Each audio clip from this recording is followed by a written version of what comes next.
My girlfriend has a locked room in her house, and I don't know what's inside. This post was originally shared on April 12, 2017.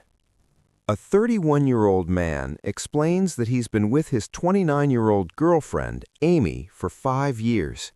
They're planning to move in together once his lease ends in 2 months. He describes their relationship as strong and stable. They argue occasionally, but disagreements are resolved calmly and respectfully. Amy owns a large Victorian house that she bought around 10 years earlier, back when the city was struggling economically. He compares it to places like Detroit, where large homes could be purchased cheaply in rough neighborhoods with the hope that the area would eventually improve. In her case, it did. The house has 5 bedrooms and 3 bathrooms. Most of the time, they spent time at his apartment because it was closer to her job and he doesn't own a car. However, once he lost his job 5 months earlier, he began spending much more time at her house. After about a month, he noticed that one of the upstairs rooms was secured with a latch and a padlock. What stood out to him was that it wasn't a standard door lock. When he asked about it, she casually replied that she didn't really use that room. While he understood that someone living alone might not need every room in a large house, the padlock felt excessive. When he asked what was inside, she brushed it off and said it was just stuff. He suggested it could be useful as a home office, but she refused to open it. At that point, his curiosity turned into persistent unease. He didn't believe she was hiding something specific, but the fact that the room was padlocked bothered him. He started paying attention and noticed she never seemed to go in there. As someone preparing to move in, he wondered whether he had a right to know what was behind the locked door. He didn't want to violate her privacy, but her dismissive attitude made his imagination run wild. He asked Reddit whether he was being unreasonable. Aside from this one issue, he described the relationship as nearly perfect. Many of the top comments responded with humor. One commenter jokingly listed possibilities ranging from secret children and mummified relatives to hidden cats, missing exes, a marijuana operation, Dracula, or even a horse. Another added ideas like a satanic altar, a dungeon, trafficked people, or a portal to another dimension. Someone else joked that the room was much bigger on the inside and had plenty of space for bodies. The original poster replied lightheartedly, noting that cats would trigger his asthma, marijuana was unlikely since she worked in law enforcement, and some theories were clearly impossible. Other commenters referenced sitcoms or horror movies, while one more serious reply argued that a long-term partner moving in deserved transparency. They advised him to explain that the situation made him uncomfortable and that he needed clarity before moving forward. He responded positively to that suggestion, saying he valued privacy but felt this situation was overwhelming him. Another commenter urged him to provide an update, joking about clowns and horror movie outcomes. The OP agreed and said he would talk to her the next day. One thoughtful commenter asked whether Amy might have experienced trauma. They shared a personal story about avoiding a room after a near-fatal incident involving their child. The OP replied that, to his knowledge, there had been no trauma, though he acknowledged it was possible she hadn't shared something that painful.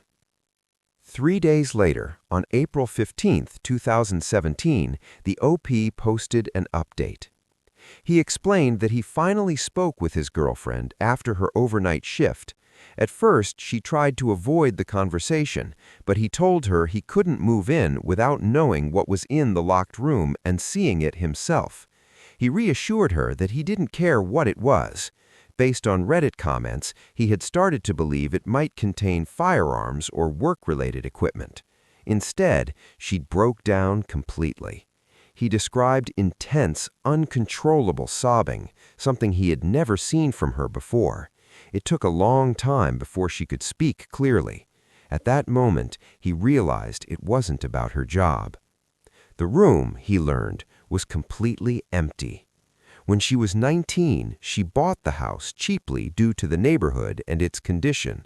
Shortly after moving in, during her third week there, she experienced a home invasion when she was in that room and was assaulted.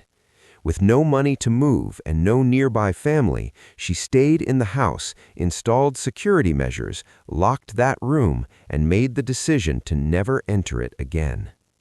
He said this revelation was completely unexpected and deeply upsetting. Although he felt guilty for pushing her to explain, she told him she was relieved that he finally knew. She'd never shared it before because she didn't want to. That experience later influenced her decision to pursue a career in law enforcement. He also clarified that he never actually saw inside the room and no longer felt the need to. I found a strange folder on my girlfriend's computer. This post was originally shared on December 3, 2018 in r/relationship advice. A 21-year-old man explained that he discovered a folder on his 24-year-old girlfriend's laptop containing hundreds of candid photos of him. They had only been dating for 5 weeks. He stayed at her apartment overnight while she went to work the next morning. With no classes that day, he stayed behind and tried to stream Netflix using her laptop. When he opened it, her photo gallery was already visible. One album included a picture of him, which led him to open it. Inside were hundreds of photos taken around campus, many without his knowledge. Some even showed him asleep at her apartment weeks earlier. He asked what this could mean and how he should confront her. He also added that she didn't attend his school, so she had no reason to be there. Commenters expressed concern and asked whether the photos were dated. The OP confirmed that around 10 were taken before they officially started dating, though they had already met. Others pointed out that this still suggested stalking behavior. Some warned that the situation could be dangerous and advised him to preserve evidence. The OP said he planned to break up with her, but wasn't sure whether to mention the photos. He noted that her behavior otherwise seemed normal. Other commenters urged him to leave immediately, comparing the situation to the start of a horror movie. Later, the OP posted an update. He confirmed he was safe and had documented the photos. He left her apartment before she returned and asked to meet her at a nearby park. When he confronted her, she stared silently for about 30 seconds before saying, "Well, this is awkward. I don't really know what to tell you." She offered no explanation. After 15 minutes of getting nowhere, he ended the relationship. She said nothing in response. Afterward, she blocked him on all platforms. Commenters debated whether her silence and lack of emotion were more concerning than the photos themselves, with many suggesting he remain alert. The OP said he hadn't noticed further issues, but would take action if anything continued. The thread ended without additional updates, leaving many unanswered questions. My best friend has crossed the point of no return. Posted on April 15, 2021. The OP explains that he has experimented with many substances, but has never struggled with addiction. He describes himself as busy with work, hobbies, and relationships, and says drugs were always recreational for him. Most of his friends had similar habits, though one eventually got clean after overdoses and turned his life around. The other friend, his best friend of 10 years, referred to as Rodney, did not. They lived together for several years until the OP moved in with his girlfriend. After losing their townhouse due to financial issues caused by the OP's ex, his mother temporarily took both of them in. That period marked the beginning of Rodney's downward spiral. Before losing the townhouse, Rodney had already entered an experimental phase with drugs, using hallucinogens and pills frequently. Because it was always around him, the OP occasionally joined in, though far less often. From there, things continued to escalate. I was personally using a lot of cocaine during that period, but he didn't really take part with me. He said the come-downs were too rough for him and that the days afterward felt overwhelmingly depressing. Instead, his Xanax use escalated quickly. He went from regularly smoking about half an ounce of shatter each pay period down to 1 or 2 grams, and instead spent most of his time heavily sedated on benzos. He told me they helped him feel normal because he struggled with severe anxiety, which I also dealt with, so I was sympathetic to that. When our supplier became unreliable, he had to cut back out of necessity because he couldn't handle the withdrawals. Not long after that, we moved in with my mom. My mom and her husband are extremely anti-substance. They barely drink and have never willingly been around marijuana. It was made very clear that staying there depended on us not bringing substances into the house. Surprisingly, Rodney adapted quickly. He followed their rules and kept any shatter he had stored in his work toolbox. It's legal here in Canada, but he rarely used it because of the inconvenience. Substance use became something he only did socially, even with weed. For a while, things were stable. That changed in December. Rodney worked a Christmas dinner at his family's place and noticed his dad wasn't there. His parents had recently separated but remained close and lived in the same building, so his absence didn't make sense. His twin brother arrived late and explained that their dad had called him earlier with news. Their father had come out as gay. Because he was older and afraid of discrimination, he had stayed closeted his entire life. He decided to move back to Ontario to be with a long-term boyfriend and couldn't face the family he had raised. He told one of his kids to explain everything to the rest of the family and left on Christmas Day. No one handled it well, which is understandable, but Rodney was especially affected. Almost immediately, he shut me out emotionally. He stopped opening up the way he used to. I didn't push him, assuming he needed time. Everything I understood about his state of mind was based on observation. He became deeply depressed. He reconnected with an old dealer, someone I regrettably introduced him to years earlier, and began buying pills in large quantities. For months, he was taking bar after bar until they barely affected him. During this time, he became close with an older man who owned a popular deli in our town. Some of our mutual friends would hang out there and smoke weed in the back. The owner was a well-known local figure with a documentary about him that even won an award at Sundance. Over time, Rodney spent enough time there that the owner admitted he regularly smoked crystal meth. Given Rodney's openness to new substances and his vulnerable mental state, he asked to try it. The owner refused at first, but eventually gave in. Rodney smoked meth every other day for 2 weeks, barely slept, and still showed up to work. His behavior at my parents' house became erratic. Sometimes he passed out in random places. Other times he was overly energized, cleaning the kitchen in the middle of the night and waking everyone up. My parents noticed something was wrong. Things reached a breaking point when he became so intoxicated on benzos that he started smoking joints in his bedroom, forgetting the house rules entirely. My parents, aware of the situation with his dad, tried to be patient but told him that if this continued, he couldn't stay there. They didn't know what substances he was using, they just needed it to stop. Around this time, I told our other friends how bad things had gotten. My entire life had become about managing tension between him and my parents. I was exhausted and overwhelmed. He wasn't himself anymore, and I felt like I was losing my best friend. He refused to discuss his substance use and accused us of overreacting and treating him like a spectacle. That wasn't true, but it didn't stop him from cutting several close friends out of his life. He convinced himself that no one genuinely cared. He was eventually kicked out of my parents' house and moved into a rundown motel.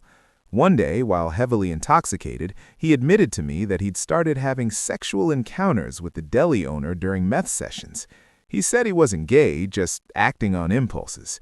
To me, it seemed like he was questioning his identity after what happened with his father and spiraling further while trying to make sense of it all. I started distancing myself after that. He wouldn't listen to me, and pushing only hurt more. By then, the pandemic was in full swing. Occasionally, I'd see him and he'd claim he was cleaning up. He talked about cocaine binges, despite having hated it before, and mentioned hanging out with people I'd never met. He stayed vague about it. For a while, though, he seemed closer to his old self. When we spent time together, it felt almost normal again. I thought he was improving. I was wrong. A dealer started selling hydromorphone. I don't use opiates anymore for personal reasons, but Rodney picked some up and had them tested. They were clean. He treated that test result like proof that everything was fine. Soon, he was using hydros nearly every day, telling himself they were safe because they were clean. As restrictions eased, he began disappearing into bathrooms during gatherings and coming back visibly sedated. I didn't argue. I thought maybe being emotionally present would be enough. Then the government introduced a safe supply program during the pandemic, prescribing opiates to addicts due to fentanyl contamination. Rodney was given 6 4-milligram hydros a day along with methadone. Because they were cheap and accessible, his tolerance skyrocketed. Last weekend, we planned a cocaine night with another friend. On the way, he asked me to drive him to a random address. When we arrived, it was surrounded by addicts, police, and what appeared to be a social services building. He ran inside and came back with a paper bag. He admitted his tolerance was too high to use hydros intranasally and that he'd been going to a safe injection site to inject instead. He also admitted to buying heroin for come-downs. He said it was all under control. He then told me he'd been injecting for weeks. During the entire night, he injected coke, hydros, and heroin. I hated it, but I stayed quiet, afraid of pushing him away. Since then, I haven't slept properly. I feel like I'm watching my brother destroy himself. He insists it's no big deal, but it clearly is. I don't know how to help without losing him. Update, April 19, 2021. Things got worse before they got better. I tried to reconnect him with a shared hobby, record collecting, by buying him a refurbished vintage turntable as an early birthday gift. He never showed up to get it. When he finally did the next day, he had been sent home from work for being visibly impaired and quit on the spot. When he arrived, he was barely coherent, spent half an hour in the bathroom, and then burned every remaining bridge with his employer over the phone. He cried when he saw the gift, then nodded off and didn't even remember it later. That was the moment I realized I had to step back unless he chose to get clean. I was devastated. I reached out to a clean friend, Jackson, who worked in rehab. He agreed I needed to stop enabling him. After taking some time for myself, I learned Rodney had reached out to Jackson and admitted everything. He said he was terrified and wanted help. Jackson pulled strings to get him into rehab the next day and even covered part of the cost. Rodney agreed. I was overwhelmed with relief and pride. October 12, 2022. Rodney went to rehab as planned. He completed treatment, received mental health support, and was diagnosed with bipolar disorder. He spent time in sober living, became a house manager at the rehab facility, and eventually went to college for social work. He never relapsed. He's alive, sober, and building a future. I'm grateful that this is how the story ended. For anyone in a similar situation, there is hope. A customer found my home and rang my doorbell for half an hour. Originally posted August 4, 2025.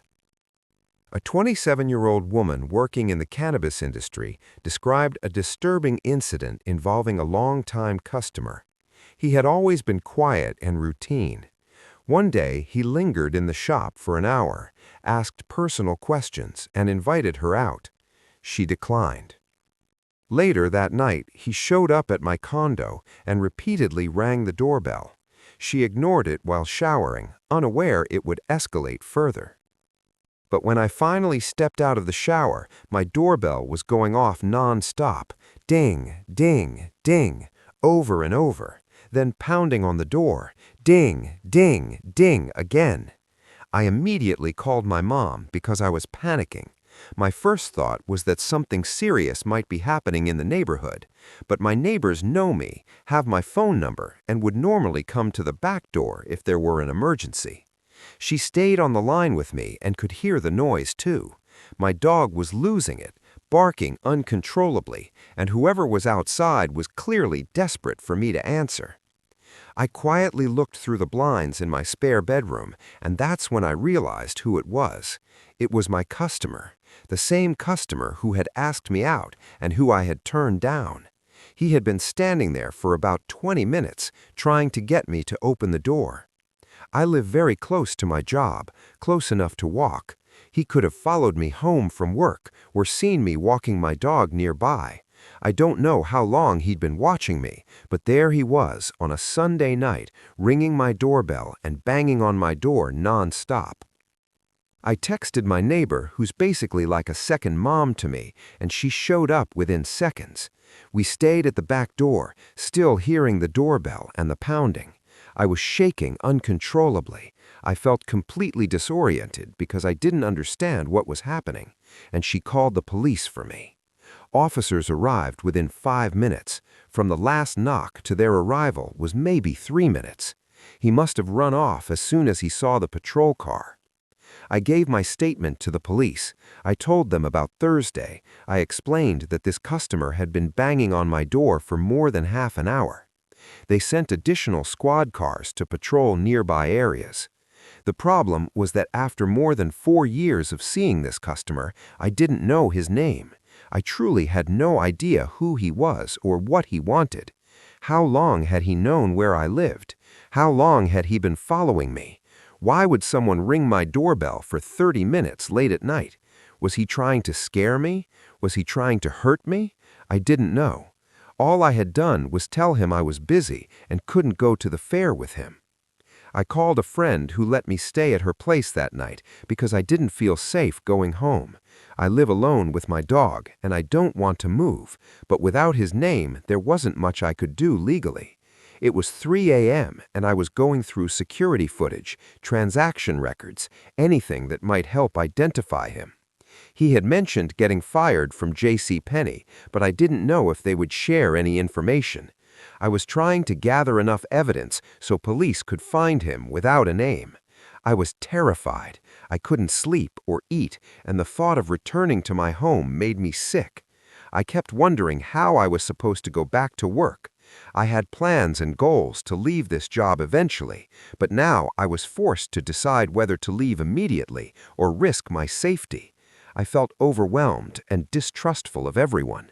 No matter how long you think you know someone or how often you interact with them, you don't truly know their intentions. I couldn't stop crying. I just wanted a normal life where rejecting a date didn't turn into a threat. I shared my story because I didn't know what else to do. I planned to file for a restraining order, but I wasn't sure that would be enough. I feared I might have to move, quit my job, and constantly watch my surroundings. I no longer felt safe. Some comments on the post offered advice. One person said I should tell my manager so the customer could be banned from the store. I replied that my boss was already involved. He was kind, supportive, and helping me review old security footage to identify the customer, as he recognized him as a longtime patron. Another commenter asked which state this happened in, explaining that dispensaries in California scan IDs and store customer information. I replied this happened in Tennessee, a non-legal state. IDs are scanned only to verify age, and unless someone is a loyalty member, no personal details are saved. This customer usually paid with cash and didn't use his loyalty number, making identification difficult. I explained that the only way to find his information was to locate footage of him paying with a card. Then, on September 3, 2025, I posted an update. I thanked everyone for their support and clarified confusion from the original post. I explained again that because I work in a non-legal state, customer information isn't automatically saved. After a month, I was able to locate footage where he used a credit card. Because he was a loyalty member, his name appeared. I paid for a background check, found his full name and address, and provided everything to the police. Officers visited his home and questioned him on body cam. He admitted to coming to my house and claimed it was because gummies he bought made him high for 5 days, which made no sense. This was enough evidence to press harassment charges. He was released on bond with the condition that he stay away from my home and workplace. That condition was violated. After nearly a month, I saw him walking past my store. At first, I tried to stay calm, but when he walked by again and then suddenly entered the shop, I panicked. I told him to leave or I'd call the police. He kept asking why repeatedly and even used my first name. I didn't even know his name until I pressed charges, yet he acted like we had a relationship. When he finally left, I locked the door and had a full panic attack. I couldn't breathe, my body shook, and I was sobbing uncontrollably. The owner came in and we contacted police again. They collected footage, issued another warrant, and charged him with aggravated stalking, trespassing, and violating bond conditions. If released again, he would be placed on GPS monitoring. I planned to file an order of protection the next morning. I installed security cameras, warned neighbors, and informed nearby businesses. I had been healing, focusing on my mental health, but this incident set me back to the beginning. I'm starting a technical course soon to leave retail, but for now I still have to work. I want anyone dealing with overly familiar customers to take situations like this seriously. Trust your instincts. I won't apologize for protecting myself. Other commenters shared similar experiences and long-lasting fear. I replied that I'm seeking therapy because even hearing a doorbell triggers anxiety. PTSD is real, and no one deserves this. The final comments expressed support and asked for future updates. I promised to update once the trial concludes and emphasized how important it is for retail workers to protect one another. The narrator then reflected on how unsettling it is to think about how long this person may have been watching her, and urged viewers to stay alert and trust their instincts. The video then transitions to another story titled Terrifying Imposter, Don't Trust Authority Figures Blindly, shared on r/legal advice. A 29-year-old pregnant woman explained that someone posing as a child services worker falsely investigated her family. After legal advice, it was discovered the woman was not affiliated with DCS at all. Police were contacted, security measures were taken, and the family relocated temporarily for safety. The narrator reflects on how disturbing this situation is, especially for expecting parents, and hopes the family is now safe. The video wraps up by summarizing the terrifying nature of these Reddit threads, reminding viewers to stay cautious, trust their instincts, and protect themselves. The host thanks viewers for watching, invites comments, mentions Patreon benefits, asks for feedback on video length and content, and signs off until next time.